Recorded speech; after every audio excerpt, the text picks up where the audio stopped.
오늘 제목은 아름다움을 추구하는 사람치고 망하는 사람은 없다라는 제목으로 말씀 증거하겠습니다. 우리 예수님은 항상 마음이 온유하고 부드러우셨습니다. 특별히 불쌍한 영혼들 보고 늘 안타까워하셨습니다. 특별히 죽은 나사로를 보고는 눈물까지 흘리셨습니다. 흔히 하는 얘기 중에 그 영어 성경 중에 제일 짧은 게 예수님께서 눈물을 흘리셨다. 다음 달에 이제 대만 선교하니까 중국어로 예수 쿨러, 이게 그 예수님께서 눈물을 흘리셨다. 여러분, 눈물에는 진실과 힘이 있고요, 아름다움이 있습니다. 거짓 눈물 말고 진짜 눈물. 어제 TV에 보니까 축구 선수 유명한 호날두가 발롱도르상이라는 그런 상을 수상하는데 눈물을 흘리더라고요. 사실 그 선수 돈도 몇천억 있고요, 명성도 뛰어납니다. 그런데 5년 동안 메시라는 선수한테 가려져서 1등을 못 차지했나 봅니다. 그러다가 1등 차지하니까 그도 울고 어머니도 울고 여자친구도 울고. 세상 눈에는 풍족한 사람이지만 다 나름대로 그 사람의 어떤 안타까움이나 진실성이 조금 드러나면 사람들은 거기에 대해서 반응하게 되지 않습니까? 여러분, 진짜 이 시대에 우리가 정말 필요한 게 무엇입니까? 다들 오늘도 필요를 느끼고 이 자리에 왔겠죠? 그런데 내가 정말 필요로 하는 게 물질입니까? 지입니까? 진로입니까? 사실 요즘 시대 사람들 굉장히 똑똑합니다. 젊은이들도 너무 똑똑하고, 옛날에 비해서 옛날에는 정보가 잘 안 돌았잖아요. 지금 인터넷을 통해서 서로 정보가 너무 많이 돌아 있습니다. 그래서 다 똑똑해요.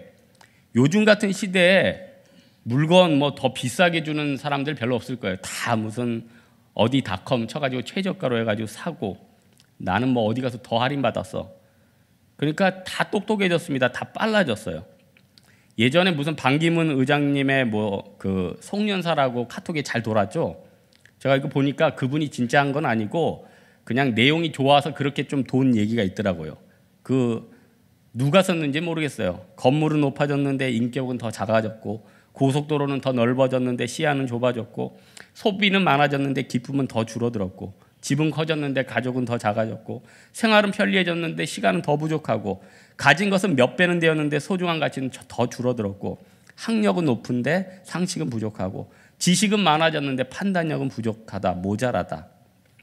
이런 내용들 마음에 다가오지 않습니까?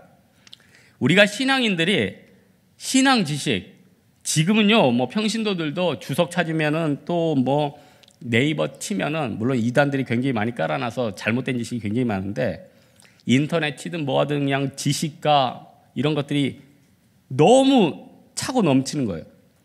그런데 과연 옛날과 같이 예수님의 마음을 가지고, 예수님의 성품을 가지고 신앙생활을 하는 사람이 많습니까? 목사님, 저도 부끄럽고, 저도 하나님 앞에 부족하고, 또 여기 앉아 계신 모든 사람들 예수님 앞에 안타까움을 느끼는 것 아닙니까? 제가 오늘 제목을 아름다움을 추구하는 사람은 절대 망하지 않는다. 저는 예수님께서 정말 아름다움을 추구하는 분이라고 생각해요. 예수님은요, 성경에 보면은 그 모양이 아름답지도 않고 흠모할 만한 외적인 것도 없지만 그의 삶이 아름답지 않습니까? 그리고 예수님께서 고치시고 만지시는 거 다 완벽하지 않았습니까? 저는 이런 생각을 해요. 예수님께서 목 쑤셨는데 예수님이 만든 그 식탁, 또 예수님이 만든 그 책상 얼마나 괜찮았을까? 그런 생각 안 해봅니까? 정말 같은 동네에 샀다면 당장이라도 샀을 거예요. 정직하게 빚으셨겠죠. 이문도 잘 안 남기셨겠죠. 뭔가 그 안에 정성과 진실함이 다 녹아들어 있다는 그런 믿음이 있지 않습니까? 우리는 과연 그렇게 살고 있습니까? 지금 시대가 어떻습니까? 다 이문을 남기는 데 혈안이 돼서 음식에도 안 좋은 것들 섞고, 또 재료에도 좋은 것보다는 그냥 단가 싼 걸로 하고, 어떻게 보면 아름다움보다는 그 아름다움의 가치는 뒤로 하고 이익적인 부분을 많이 넘어간 것 같아요. 그래서 이 시대를 가정하는 그 말로 한 단어를 들면은 무정인 것 같아요. 무정. 따뜻한 정이 없어 쌀쌀 맞고 인정이 없는 것. 남의 사정에 아랑곳하지 않는 것. 지금 이 시대가 그런 것 같습니다. 나중에 신앙생활 다 정리하고 우리는 예수님 앞에 후회되는 것 중에 하나가, 내 자신이 주변 사람과 예수님에 대해서 무정했던 거 분명히 후회할 겁니다. 예수님 십자가에 못 박고 내 욕심으로만 산 인생 분명히 후회할 겁니다. 여러분, 어떤 게 아름다운 인생입니까? 예수님 따라서 나는 부족하지만 십자가에 달린 강도 하나가 평생 강도짓 했지만 마지막에 무정했던 것을 내려놓고 회개한 마음으로 예수님을 바라봤던 것. 지금이라도 그게 있으면은 얼마나 영광되겠습니까? 하나님은 우리 마음속 깊은 생각 다 알고 계십니다. 한 사람의 결정, 한 사람의 가치관, 한 사람의 인생, 거기에 수만 가지 조합과 우리의 신앙, 성장, 생각들 다 주관하신다는 거예요. 계시록 2장 2절에 보니까 내가 내 행위와 수고와 내 인내를 아노라. 또한 그것 결코 상을 잃지 않을 것이다. 하나님께서 내 안에 이런 마음의 자세, 헌신, 믿음 다 재고 있다는 거예요. 그리고 정말로 이 시대의 아름다운 마음과 나를 닮아 있는 그런 사람이 누구인가 아마 찾으실 것 같습니다. 예수님의 아름다운 마음은 인카네이션을 이루셨죠. 성육신 하셔서 우리 죄가 해결됐습니다. 예수님의 형상을 따라 예수님께서는 우리를 지으시고 어떻게 얘기하십니까? 요한복음 14장 12절에 내가 진실로 진실로 너희에게 이르노니 나를 믿는 자는 내가 하는 일을 그도 할 것이요 또한 그보다 큰 일도 하리라. 이게 예수님이 우리에게 주는 메시지고 복음 아닙니까? 나는 예수님의 1000만분의 1만큼도 살아갈 수 없는 죄인인데 내 죄를 사했을 뿐만 아니라 진실로 너에게 이른다. 나를 믿고 나한테 나오는 자는 내가 하는 일을 그도 한대요. 우리가 예수님이 하는 일을 우리에게도 할 수 있는 권세를 주셨습니다. 능력을 주셨습니다. 얼마나 감동적인 일입니까? 이 시대에 정말 능력자가 없다고 하죠.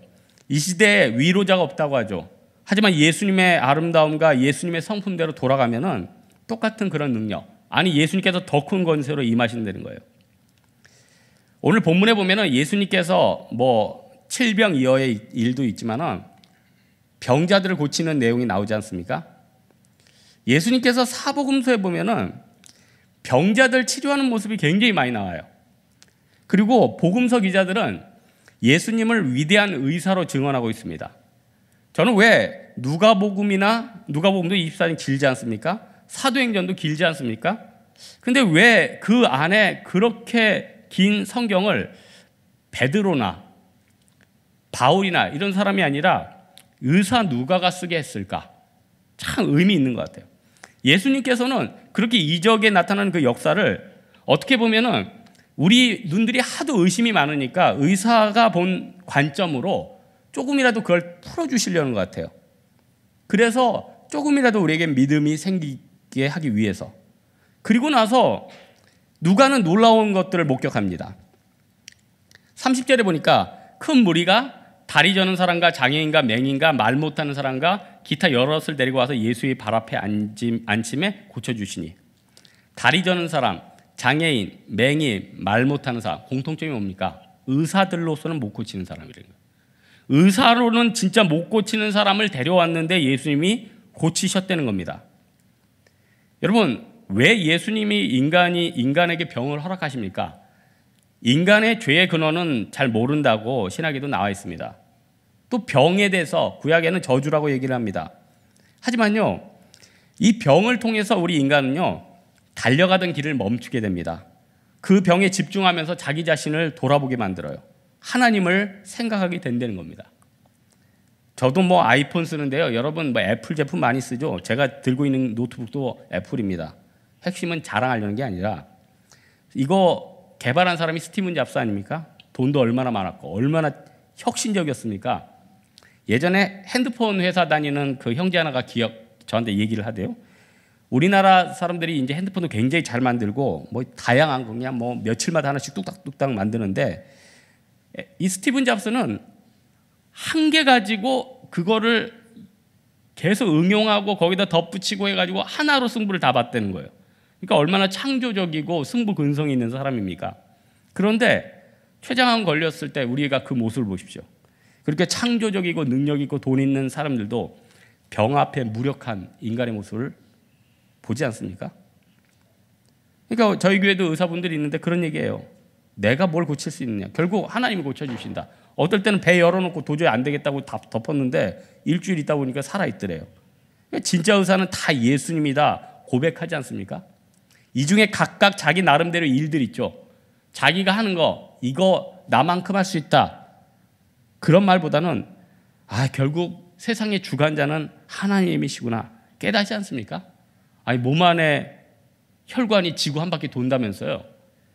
진짜 예수님만 생각하면은 입이 쩍쩍 벌어져요. 예수님은 문학가의 창조주의 의사의 뭐 좋은 거 다 갖다 붙여야 돼요. 왜냐하면 완벽하시니까.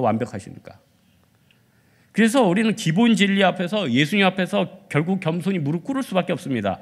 불순종하고 자시고도 없어요. 왜냐하면 그 예수님의 광대함만 보면은 사실 고민하는 것도 문제가 아니죠. 미래를 뭐 고민하며 또 뭐 안 되는 걸 뭘 고민하며 왜냐? 다 주님 손 안에 있는데. 여러분 지금 꼭 병 고침보다 물론 이 중에는 다 병들이 있어요. 지저분한 병부터 큰 병부터 앞으로 생길 병부터 옛날에 치유됐던 병부터. 그런데 또 마음의 병들도 굉장히 많아요. 마음의 병들도. 어떻게 보면 마음의 병이 더 심각해요. 마음의 병 때문에 막 자살하고 요즘 귀농들이 는다면서요. 귀농하는 사람들 인터뷰해 보십시오. 진짜 시골이 좋아서 그런 게 아니에요. 도시에서 마음이 완전히 상해서 도저히 견딜 수 없어서 이것저것 다 떠나서 그냥 숨만 좀 쉬자 그런 마음이 있다는 거예요. 여러분 우리가 병든 자체부터 우리가 인정을 해야 됩니다. 여러분 우리가 정말 예수님 앞에서 치유받기 위해서는 제일 좋은 방법이요. 주님 앞에 매달리는 것도 중요하지만 좀 주님 앞에 좀 불쌍한 모습을 보여줘야 돼요. 우리는 실질적으로 비참하고 불쌍한데 너무 불쌍한 모습을 안 보여주려고 그래요. 마가복음에 보면은 중풍병자 친구들이 친구를 데리고 메고 내려왔어요. 여러분 어디 구조할 때 보면은 한 명이 다치면은 가까운 데야 두 명이 들 것으로 들지만 좀 멀리 가면은 반드시 네 명이 들어야 됩니다. 그러니까 예수님 앞에 이 중풍병자를 메어 달려서 내리기 위해서 그 친구 네 명이 얼마나 낑낑대면서 고생을 했겠어요. 예수님이 떨어져 내려온 중풍병자 보면서 가슴이 아프고 불쌍했겠고 그 무거운데 그 친구 하나 살리겠다고 데려온 그 친구들도 불쌍히 여기셨겠죠. 여러분 심지어는 예수님은요 완악한 사람 막 살인마 같은 사람도 불쌍히 여기십니다. 베데스다 연못에 그 38년 된 병자 고침 받았죠. 그 사람 굉장히 주석에 보면 완악한 사람이라고 하거든요. 그 사람 고친 다음에 관리들한테 가가지고 예수님에 대해서 수군수군했어요. 배은망덕한 사람이죠. 그런데도 불쌍히 여기셨다는 거예요. 그러니까 예수님은 참 좋으신 분이에요. 근데 예수님께서 우리 각 사람들 고치는 게 다 틀려요. 어떤 사람은요 진짜 역사에서 저 같은 경우 작년에 귀 하나 나갔었잖아요. 이거 뭐 대학병원에서도 안 된다고 예수님이 부활절 새벽에 와가지고 찡 만들어가지고 진짜 그거 내가 이거 어떻게 말을 할 수 없어. 그냥 몸으로 들어오시는 거예요. 몸으로 와가지고 흔드는데 코를 이만큼 쏟아야 돼요. 그 다음날 병원에 가보니까 수치 확 올라가 있고 이거는 해석이 안 돼요. 그렇게 고치는 사람도 있고 어떤 사람은 멀리 은은하게 고쳐주는 사람이 있어요. 그래서 예수님은요 너무 이 사람이 비참하면은 직접 터치를 하시는 것 같아. 그러니까 문둥병자도 가서 터치를 해주셨어요. 귀 먹고 어눌한 자 마가복음 7장 33절 34절 보니까 예수님 손가락에 귀를 넣고 침을 탁 뱉고 혀에 손을 대시고 하늘을 우러 탄식하며 에바다 하니까 열렸다고 해요. 여러분 너무 힘든 사람은 예수님께서 직접 터치하십니다. 더 큰 축복이에요. 이 중에 나는 다른 사람보다 더 아파. 이 중에 나는 다른 사람보다 환경이 더 안 좋아. 그때는 예수님이 완전히 터치해 주시는 거예요. 그리고 너무 답답하면요 아예 내가 가서 터치를 하세요. 그것도 있어요. 그런 방법. 혈병 걸린 여인 자기 진짜 고치고 싶은데 예수님이 자기한테 올 것 같지 않아. 그냥 달려가가지고 뒤에서 탁 예수님 감각도 좋으시지 누가 나를 건드렸느냐 다 건드리고 있는데 벌써 마음을 아시는 거 아니에요? 여러 사람이 기도하고 여러 사람이 예수님의 몸에 손을 댑니다. 하지만 예수님은 알아요. 내가 더 간절히 예수님을 닦고 있다는 거. 예수님 놀라운 감이 되게 센시티브하죠. 다 같이 기도하는데 너무 어떤 사람은 고통스러워서 예수님 앞에 간절히 내가 먼저 예수님 앞에 나옵니다. 그걸 느끼신다니까요. 완벽하신 분 아닙니까? 여러분, 이 시대가 정말 어떤 의사를 필요합니까? 영혼의 의사. 또 그렇게 병든 사람들 정말 돌아보는 그런 한 사람, 정말 그런 사람을 찾고 있지 않겠습니까? 예수님이 병자를 고치는 사랑을 통해서 우리는 여호와 라파 치료의 예수님을 깨닫게 되고, 또 우리 자신도 예수님 앞에 온전히 변화되는 그런 은혜가 있어야 된다는 겁니다. 또 하나, 예수님은요, 예수님의 마음을 가지고 우리를 바라보실 때 광야에 모인 무리를 위해서 염려하셨다고 하잖아요. 그런데 그 한 사람 한 사람을 다 생각하셨다는 거예요. 여러분, 예수님은요, 굶주린 사람을 불쌍히 여기셨습니다. 아니, 그 들에 있는 그 사람 보면서 예수님께서 긍휼히 여기셨잖아요. 여러분, 예수님이 온 세계의 물질의 근원 아니에요. 예? 창조하다, 이 히브리어 바라라는, 이거 제 생각이 안 나네, 그 단어가. 히브리어 단어에 보면 창조라는 단어에 보면은 그 창조는요, 완전한 무에서 유를 창조하는 거예요. 완전한 무. 그러니까 우리가 착각하는 게 있죠. 원래 온 세상은 껌껌했는데 빛을 창조했다. 그게 아니죠. 창세기 같은 데 보세요. 어둠도 없었어요. 그러니까 네 번째 날에 해에 빛이 들어가잖아요. 그 무슨 말이에요? 빛을 먼저 만들어 놓고 해는 원래 빛도 안 비쳤는데 나중에 넣으신 거 아니에요? 그러니까 하나님이 영적인 세계도 주관하시지만 동시에 뭘 알 수가 있습니까? 물질 세계, 먹고 자는 거, 심지어는 공해, 뭐 오존층 파괴. 제가 새벽에도 얘기했죠. 후쿠시마 원전에서 나오는 오수 걱정하지 말라고. 왜냐하면은 주님께서 필요할 때마다 이렇게 섞어주시고 정화도 시켜주시고요. 뭐 너무 공상과학 영화 보고 뭐 지구가 몇 년 있다가 뭐 부딪힐까, 오존층 깨질까, 그 전에 여러분 늙어 죽습니다. 고민하지 마시고 하나님의 섭리를 믿으라는 거예요. 오늘 본문에 보면 예수님이요, 7병2호로 먹이셨어요. 어린이와 여자 외에 4,000명 먹이셨어요. 대사네요. 본문전에 14장에 보면은 5병2호로 여자 어린이 외에 5,000명을 먹이셨어요. 대단하시죠? 근데 여러분, 예수님께서 우리에게 배고프고 굶주린 사람한테 맨날 기적으로만 역사합니까? 다음 장 16장 5절에 보면 제자들이 건너편으로 갈 때 떡 가져가기를 잊었다 이렇게 얘기해요. 무슨 말입니까? 평상시에는 헌금도 걷고 더치페이도 하고 합리적으로 살았다는 거예요. 그러니까 여러분, 늘 배고프다고 그냥 일용할 양식이나 만나만 구하는 것도 하나님 뜻 아닙니다. 열심히 뛰어야 돼요. 어느 정도는 하나님이 우리한테 맡기셨거든요. 연초니까 살 좀 빼려는 사람은 운동도 좀 해야 되고 좀 먹는 것도 줄여야 되고, 또 언어 잘하려는 사람은 좀 언어 공부도 해야 돼요. 그 맨날 기적적으로만 역사하는 게 아니에요. 그리고 하나님이 지금 주신 거 안 쓰면 뭐 물질 세계는 이제 여러분 한 20, 30년 지나고 뭐 길어야 50년 지나면 다 없어지는 거 아니에요. 소진하면 소진할수록 그 가치가 있는 거거든요. 지난주 담임 목사님이 저한테 그러더라고요. 황 목사는 맨날 한식조리사 자격증만 있다고 하고 도대체 먹여준 게 뭐냐. 그래서 내가 다음 주 월요일 날 우리 교육자 수련회 가는데 제가 다 먹이기로 했어요. 양식 파트, 한식 파트. 그때 다 이제 교육자들 굴복하겠죠. 생각해보니까 그러더라고요. 그래, 지금 안 쓰면 뭐하냐. 다음 달 대만 선교 가서 코리안 파티도 하고, 중국어 10년 하면 뭐하냐. 맨날 빼지 말고 그것도 가르치기도 하고. 그러니까 사용해야지 뭐 가치가 나타나는 거 아니에요? 여러분, 예수님께서는요, 이 물질 세계에서 우리가 필요한 것들 채워달라면 다 채워주세요. 하지만은 어느 일정한 부분은 우리에게 맡기셨다는 거예요. 여러분, 예수님이요, 우리한테 맡기신 거 사명이죠. 또 하나, 예수님은 그걸 가지고 먹고 사는 데 멈추지 않고 거기서 아름다움을 창출하기 원하신다는 거예요. 여러분, 세상에서 제일 아름다우신 게 예수님 아니에요? 아름다움의 근원은 예수님이에요. 그리고 모든 것들의 아름다움과 추함에 대한 기준은 무엇입니까? 그건 다 우리 인간적인 생각이지. 여러분, 뭐가 아름다운 겁니까? 예쁜 게 아름다운 겁니까? 아니면 돈 많은 게 아름다운 겁니까?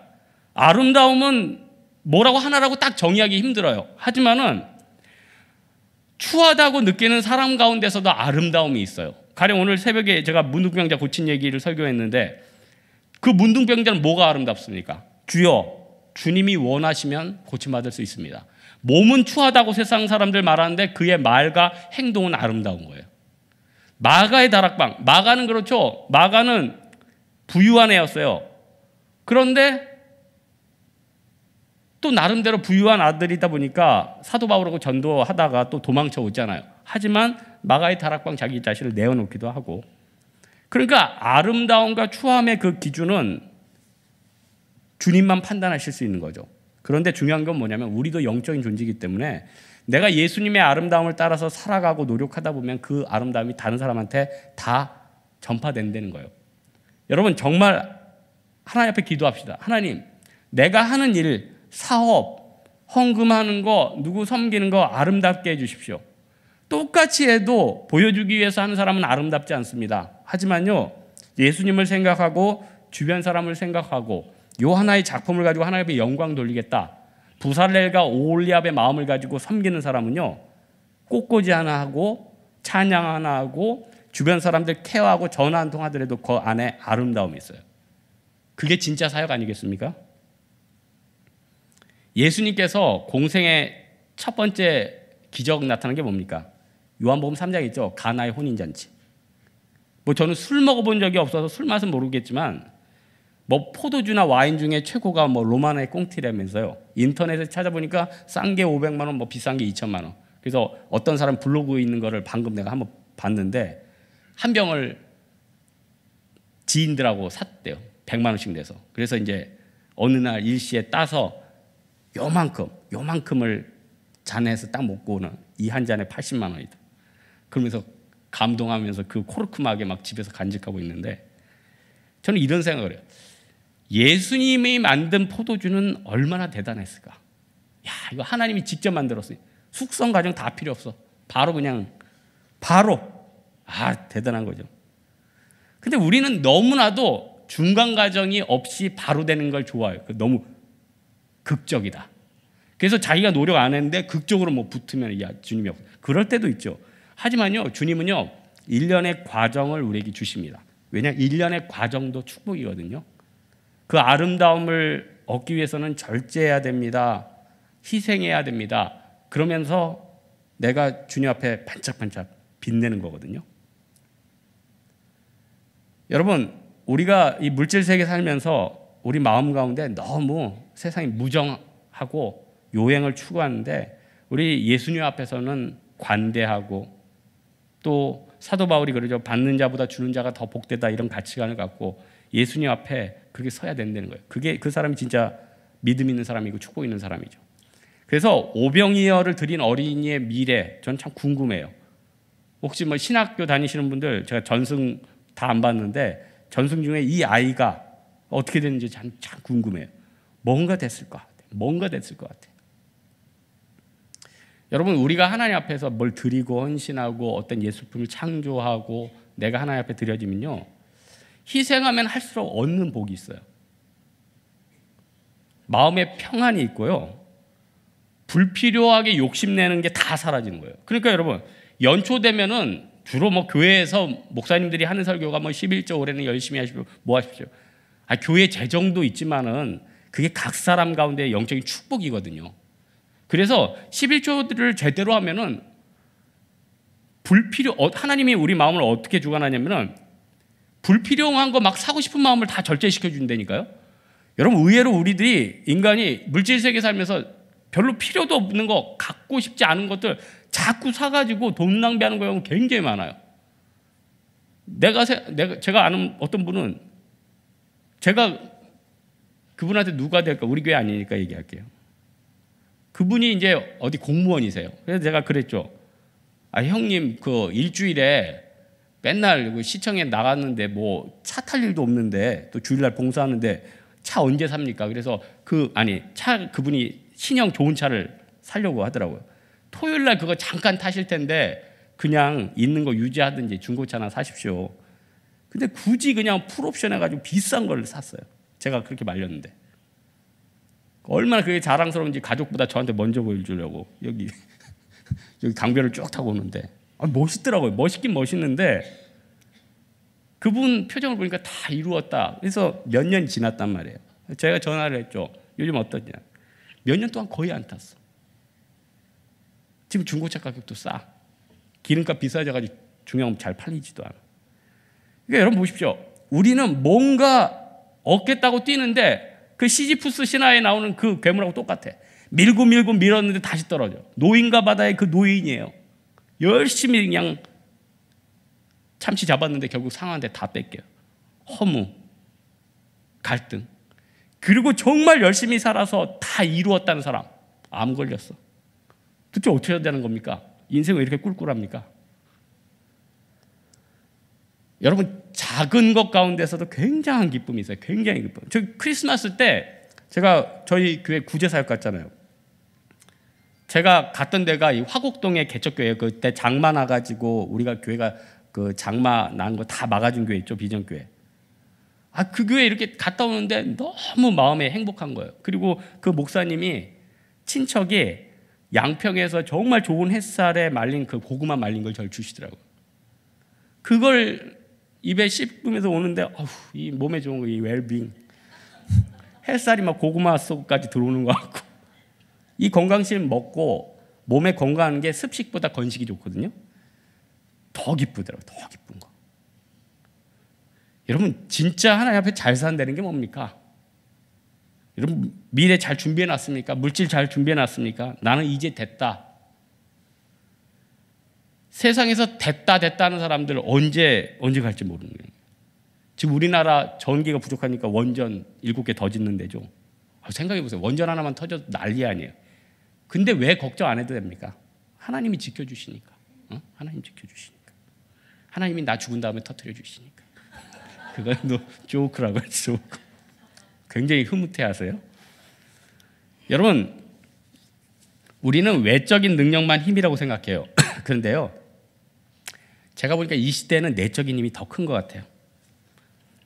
예수님은요 최소한 우리 인간들 차별은 안 했거든요. 근데 세상뿐만 아니라 교회에서도 마찬가지예요. 사실 우리 진짜 상처받은 사람들 세워주고 위로해줘도 부족한데 그 사람들 뒤에서 수군거리니까 그 사람 어떻게 돼요? 자살하라는 거 아니에요? 죽으라는 거 아니에요? 그거 마귀의 영성 아닙니까? 저 사람은 상황이 너무 어렵게 돼서 정말 불쌍한 상황이 됐거든요. 그리고 비판하는 자기 자신도 비참해. 자기 자신의 삶도 밝지 않아요. 근데 어때요? 저 사람 죽으라고 계속 하는 거예요. 그 사람 죽으라는 거예요. 여러분 예수님이 진짜 긍휼을 원해요. 긍휼히 여기는 자는 긍휼히 여김을 받으신다. 아주 그냥 예수님 산상순 설교 너무 멋져요. 완벽한 설교. 여러분 우리 마음 가운데 또 나름대로 기준이 있어야 돼요. 하나님 남들이 나 이용만 하려고 그래도 내가 나만큼은 좀 돕는 사람 되겠습니다. 남들이 다 약삭 바르고 머리 쓰는데 저는 좀 순수하게 살겠습니다. 그런 마음 가지면서 살면 손해 안 보게 합니다. 저도 이제 40대 중반 되니까 나름대로 인생에 대해서 조금 아는데 과거부터 그래요. 교회를 찾아오든지 어떤 사람이 좀 보자 얘기 좀 하자 그러면은 정말 나를 위해서 헌신적으로 도와주겠다는 사람은 거의 없어. 다 복선이 있어. 요거 이렇게 해가지고 좀 도와주십시오. 이걸 좀 연결해서 해주십시오. 그러니까 여러분 한번 인생을 돌아봐요. 그러다 여러분 직장이라도 퇴직하고 힘 없어져 봐요. 사람들 다 싹 돌아가 버리지. 그게 인생이에요. 그게. 그래서 저는요 오히려 퇴직하고 어려운 사람들 만나자 그러면 더 만나주고 그 사람 밥이라도 한 번 더 사주고 그 사람을 위해서 시간 냅니다. 그래서 참 신기하죠. 그 사람이 나중에 시간 지나서 또 나한테 힘이 될 때가 있더라고요. 여러분 예수님은요 차별하지 않으셨죠. 병자를 고치시고 4,000명을 먹이시는데 이 기적을 일으킨 장소가 어디입니까? 이방 땅 데가볼리였다는 거예요. 마가복음 7장 31절 32절에 보니까 예수께서 다시 두로 지경에서 나와 시돈을 지나고 데가볼리 지경을 통과하여 갈릴리 호수에 이르시매 사람들이 귀먹고 어눌한 자를 데리고 예수께 나와 안수하여 주시기를 간구하더라. 여러분 사실 예수님은 그냥 복음이 유대인들을 통해서 먼저 전파되기를 원하셨어요. 그래서 유대인들 중심으로 복음을 증거했습니다. 그래서 가나안 이방 여인한테는 이렇게 얘기합니다. 귀신 들린 딸을 고쳐달라고 간구하니까 예수님이 한 말씀도 대답지 아니하시고 나는 이스라엘 집에 잃어버린 양 외에는 다른 데로 보내심을 받지 아니하였도다. 이 이방 여인 예수님이 차별한 겁니까? 그게 아니라 유대인을 중심으로 한 구속 사역이 먼저 전개되고, 하지만 예수님이 놓치지 않은 건 무엇입니까? 이방 땅, 또 하나 문둥병자, 귀머거리, 힘든 사람들 다 돌본 것 아닙니까? 여러분, 예수님이 정말 공평한 게 바로 이거예요. 우리는 공산품처럼 똑같은 환경, 똑같이 내가 저 사람까지 이렇게 되고, 여러분, 예수 잘 믿으면 장수해야 됩니까? 예수 잘 믿으면 꼭 부자 돼야 됩니까? 예수 잘 믿으면 완벽하게 모든 게 풀려야 됩니까? 흠이 없어야 됩니까? 그게 아니죠. 다 그 사람 맞게, 그 사람의 상황과 여건과 이 모든 것에 맞게 하나님께서 세팅해 주신다는 거예요. 우리는요, 예수 믿으면 예수 믿고 부자로 살고, 예수 믿고 길도 잘 열리고, 예수 믿고 일찍 시집도 가고, 예수 믿고 좋은 직장에 가는 거, 이게 우리의 롤 모델입니다. 우리 마음속에 그런 게 있지 않아요? 남보다 좀 빨리 가야지 형통한 것 같아요. 여러분, 우리 교회에서 가끔 네팔 선교 가죠. 네팔에는 7,000m 넘는 산이 열 몇 개가 있다면서요. 우리나라 남산 283m, 북한산 837m. 그렇다고 히말라야나 K2에 비해서 북한산이나 남산이 열등한 산입니까? 외국 사람들이 우리나라 오면요, 북한산 올라가서는 이거라고 그래요. 세상에 도시만에 이렇게 완벽한 퍼펙트한 산이 어디 있냐고. 퍼펙트밖에 안 들렸습니다. 그런 산이 어디 있냐고 얘기를 했다는 거예요. 저도요, 12월 31일쯤 되면 항상 북한산 정상 태극기 있는 데까지 찍고 와요. 그러면서 삶의 의지를 불태우죠. 근데 여러분 생각해 보세요. 7,000m 넘는 산 서울에 있다 그러면은 언제 가겠어요? 죽을 때 한 번 정도 갈까? 북한산이나 남산은 수시로 왔다 갔다 할 수 있잖아요. 누릴 수 없는 게 진정 자기 겁니까? 캐나다 밴프나 미국의 무슨 나이아가라 폭포나 다 웅장하고 대단하다고요. 하지만 누릴 수 있는 게 있습니까? 오히려요, 내가 가깝고 누릴 수 있는 게 복 아닙니까? 예수님께서는 우리 가운데 그런 것들, 그런 선물을 주셨다는 거예요. 근데 우리는 생각해, 예수님이 차별했다는 거예요. 쟤는 7,000m 히말라야 K2 주시고 나는 남산 주시고 북한산 주셨대. 예수님 그러죠. 야, 남산이 더 놀기 좋아. 북한산이 올라가기 더 좋아. 예수님이 얼마나 많은 축복들을 그 사람 가운데 주셨습니까? 예수님 12제자들 늘 생각했을 때 소외감이 있었을 것 같아. 변화사, 요한복음 17장에 보면 예수님이 변화산에 야고보, 베드로, 야고보, 요한 맨날 셋만 빅3만 데리고 다니고. 그러면은 좀 소외되는 애들은 도마나 카리나 죄송합니다. 도마나, 이것도 조크입니다. 도마나 몇 명이 다음 주부터 요리를 해야 되니까 자꾸 저는 요즘 도마가 와닿아요. 도마나 몇 명 같은 경우는 결국 그 베드로, 야고보, 요한에 대해서 소외감, 차별감이 분명히 있었을 거라고. 인간인데. 하지만은 시간이 흐르고 봐요. 그 많은 사람들이 예수님의 12제자가 포함됐다는 것만 해도 영광 아니에요? 우리는요, 어떻게 하나님 앞에 귀하게 쓰임받은 사람 보면, 야, 저 사람 부럽다. 그러면서 가끔 유치한 생각 듭니다. 나 같은 인간도 주님이 사랑하실까? 사랑하시죠. 사랑하니까 지금 부르신 거 아니에요? 사랑 안 했으면은 그 많은 한국 사람 중에 여러분을 왜 지금 이 자리에 불러주셨겠습니까? 사랑하셨으니까 부르죠.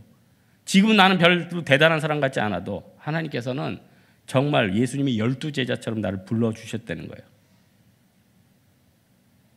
여러분, 우리 믿음으로 좀 반응을 해야 됩니다.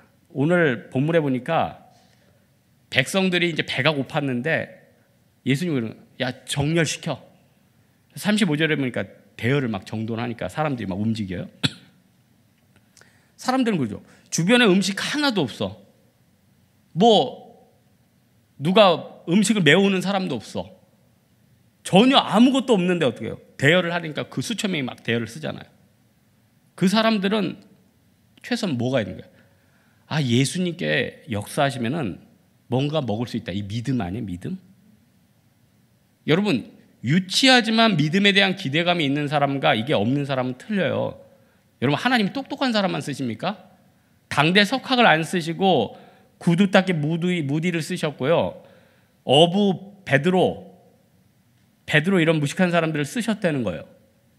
저는 어렸을 때 저희 어머님이 저를 부흥 집회, 신유 집회 많이 데려갔는데 제가 기억하는 게 서대문에서 어떤 무슨 여자 목사님이었어요. 맨날 집회를 하면은 신유의 역사가 굉장히 많이 나타났거든요. 그럼 예배 마치면 그때 특징이 뭐였냐면은 그때는 이제 바닥에 앉았는데 수백 명이 다 그 여자 목사님이 이렇게 등을 한 번씩 쳐줘요. 그러면 그거 한 번 맞겠다고 막 돌아요. 저도 뭐 어린 나이에 그냥 맞겠다고 그냥 한두 대 맞고 아유 따가워 하면서 맞았는데 뭔가 복이 임할 것 같아요. 그래서 그날 자는데 뭐 물론 아무 일도 없었어요. 지금 목사가 돼서 생각하니까 그런 생각 많이 기복적인 생각이 있을 수 있죠. 하지만 우리가 예수님 앞에서 신앙생활할 때 꼭 기복적인 신앙이라고 모든 것을 단순화시킬 수 있느냐는 거예요. 예수님께서 우리에게 외치는 거예요. 너 기복적인 신앙이라도 있냐? 이거 아니에요. 너 그렇게 힘든데 기복적으로라도 나를 위해서 진짜 교회 올 때 걸어서라도 오느냐? 네가 기복적으로라도 도대체 헌금이라도 좀 하느냐? 어떻게 보면 그 작은 신앙을 우리에게 구하는 거 아니에요? 내 안에 이건 되고 이건 안 되고 어떻게 보면 우리 신앙생활과 가치관의 차별이 더 큰 것 같아요. 로마서 10장 12절의 말씀 있죠. 유대인이나 헬라인이나 차별이 없음이 한 분이신 주께서 모든 사람이 주가 되사 그를 부른 모든 사람에게 부요하시도다. 오늘 본문 읽으니까 참 아이러니한 느낌이 들더라고요. 그러니까 예수님이 태어난 게 베들레헴 아니에요? 베이트가 집이란 뜻이고 렘이 빵이에요. 그럼 베들레헴은 빵집이란 뜻인데 그 빵집에서 태어난 예수님께서 떡을 만들어 주시고 있어요. 그리고 예수님은 나중에 어떤 얘기하냐? 나는 생명의 떡이라고 얘기하고 있어요. 야, 예수님 정말 문학적으로 탁월하신 분입니다. 이런 모든 상황 가운데 우리에게 인식시켜 주는 거예요. 니네 먹고 살 일용할 양식 진짜 중요하다. 난 떡집에서 태어났다. 너희는 일용할 양식이 필요하다. 하지만 나는 생명의 떡이다. 얼마나 단순하고 예수님께서 우리에게 주시는 메시지가 명확합니까? 그래서 복음이 가치 있고 복음이 단순하다는 거예요. 오늘 말씀의 결론을 맺겠습니다. 예수님의 아름다운 마음 우리가 좀 닮아가면 안 되겠습니까? 예수님은 그 기도가 얼마나 아름다웠고 또 2000년 전에 벌판에 있는 유리하는 불쌍한 백성들을 보시고 정말 그 긍휼의 마음을 품으셨다는 거예요. 이 말씀 준비하다 보니까 미랄 찬양이 참 다가오대요. 예수님 마음 내게 주옵소서.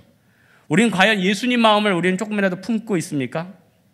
오병이어의 기적을 통해서 수천 명이 먹는 것도 중요하지만 예수님이 주신 그 긍휼과 자비함을 가지고 다른 사람들에게 대하는 태도, 내 마음속에 깊은 영적인 정화, 이것을 통해서 내가 죄인이고 연약하고 따돌림 당하지만 그 가운데서 영적인 복의 근원이 된다는 거예요. 예수님의 풍성함과 예수님의 치유와 예수님의 위로가 우리 사랑하는 홍대세교회 성도들 머리 위에 영원히 있기를 주님의 이름으로 축원합니다. 이제 우리 한번 하나님 앞에 기도합시다. 하나님, 예수님 마음 내게 주옵소서 하는 그 마음 가지고 하나님 앞에 간구하도록 하겠습니다. 주님,